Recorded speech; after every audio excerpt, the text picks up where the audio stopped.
Allez, avec regardez qui va prendre peut-être l'initiative. Avec Reichenbach pour l'instant qui emmène Thibaut Pinot dans sa roue. Bocomelema en deuxième position, Pozzovivo derrière et le porteur du maillot rose. Et l'on va reprendre les équipiers justement qui se sont légèrement détachés. Ici c'est Yann Hirt qui avait été distancé tout à l'heure. Attaque de Quintana. Et bien voilà. Attaque de Quintana sur la droite de la route. Allez, personne n'y va. Hein. Il va retrouver, comme tout à l'heure, son équipier, Winner Anacona. Et à deux, ils vont essayer de creuser l'écart, alors que derrière, c'est Reichenbach qui fait le tempo. Ouais, on n'a pas vu du tout de réaction de Tom Dumoulin ni de Nibali.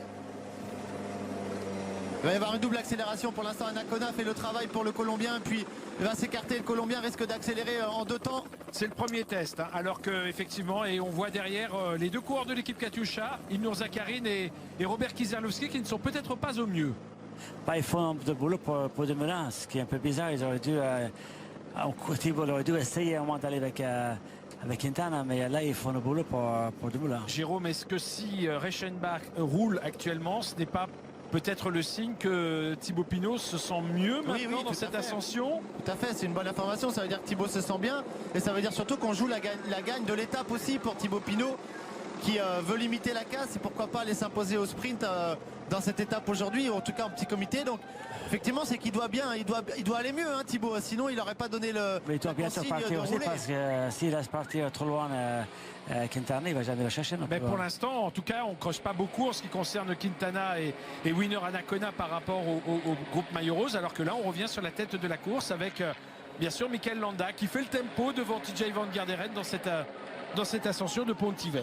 Mais il y a une information aussi, Quintana qui a attaqué derrière, il est retombé dans la roue de son équipier et là maintenant il est calé dans la roue de son équipier qui n'arrivait pas à creuser de toute façon. Oui. Donc finalement Quintana, je suis pas sûr qu'il ait vraiment la grande jambe et les moyens de s'envoler comme on dit, hein, comme il a pu le faire. Regardez, on est tout près, il y a 3 secondes d'écart, 4 secondes d'écart et il reste toujours dans la roue de son équipier.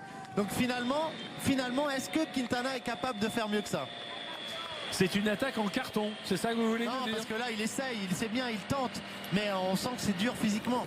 Alors que se passe-t-il? On voit que TJ Van Garderen a attaqué Mikel Landa en tête de la course. Il est en train de rentrer Landa au train. Là aussi on a un nivellement des forces et finalement personne n'est capable de faire la différence. Que ce soit en tête, alors que j'ai peut-être parlé un peu trop vite. TJ Van Garderen reporte une accélération.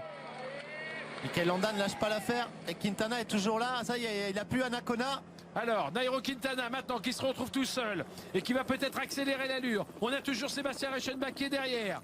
Sébastien Reichenbach qui reprend Winner Anacona avec dans sa roue pour l'instant Thibaut Pinot avec Bocomelema qui est juste derrière Pozzovivo et le porteur du maillot rose Nibali. Que va-t-il faire? Nibali pour l'instant se contente de suivre. Il se retourne, il n'est pas serein quand on sait qu'on est à la grosse force, la grosse jambe.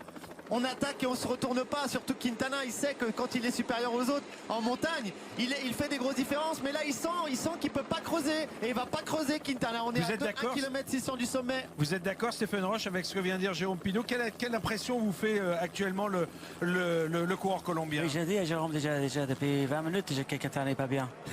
Donc il pique des paroles. Ce que l'on est en train de voir confirme votre impression. Tout à l'heure on a vu parler au radio quand son équipier a attaqué.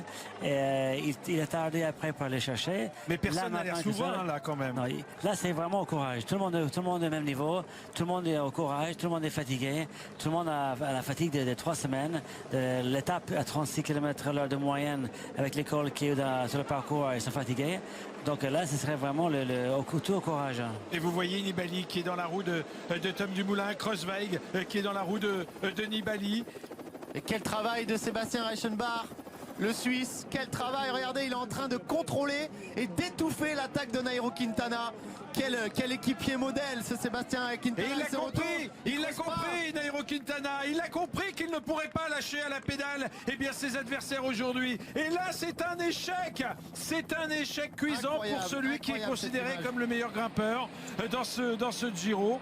Et bien finalement le meilleur grimpeur c'est Mikel Landa, me répondront peut-être les téléspectateurs, mais on ne joue pas dans le même registre puisque Mikel Landa n'est pas présent dans les hauteurs du classement général, tout comme TJ Van Garderen. Les deux hommes de tête, pour la petite histoire, se suivent également au classement général. Ils sont respectivement 26 et 27e. Il est repris Quintana. Sébastien Reichenbach, le Valaisan de Martigny, a étouffer l'attaque de Quintana. Mais il ne va pas se relever maintenant. Pourquoi? Parce qu'on est revenu, vous le voyez, on est revenu à proximité de Jan Hirt. Mais ce qu'il faut...